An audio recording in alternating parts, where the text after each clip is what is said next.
এগুলো তার যে দাম, ঠাকুরের যে দাম, এই তোমরা যত কোটি কোটি কোটি কোটি বার এরকম হাজার হাজার স্বামী, হাজার হাজার বাচ্চা, সব ছেলে ছেলে এসছো, তবুও মোহটা দেখো কাটে না। এই বাধা পেয়ে এসছো, সে যে এই কোটি কোটি বাড়তে সব থেকে বড়, বুঝতে পেরেছো? এটা কিচ্ছু কেউ করতে পারবে না, সেই একমাত্র করতে পারে। এই যখন তুমি মনে প্রাণে বুঝবে হাতটা আপনিছে, তখন ওই ডাকে আসবে না, মানে তখন ওই ডাকে এসে দ্বিতীয়বার আসে নাই কেন, ওই প্রশ্ন হবে না। চলছে উল্টা সে প্রমাণ দেবে।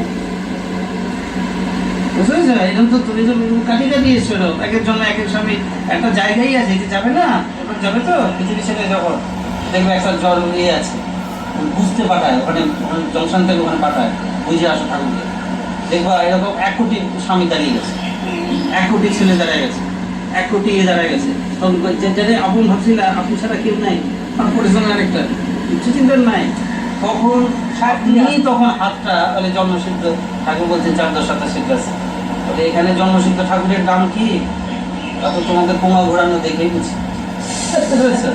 তখন বুঝবা জন্মসিদ্ধ ঠাকুর কি করতে পারে। তখন হাতটা আপনি চলে, তখন এই বলতে হয় না যে আলোচনা করে হাত দাও না, আপনি এখন যেমন মিটিং করে ভালোবাসো ঠাকুরের ডাকো, বাবা ঠাকুর বলতে, কিন্তু ওখানে আর কাজের দাম নাই, বিদেই তো। যদি আবার এই ভাবটা এখানে নিয়ে আসা, যদি কাজ করতে পারো বিশাল।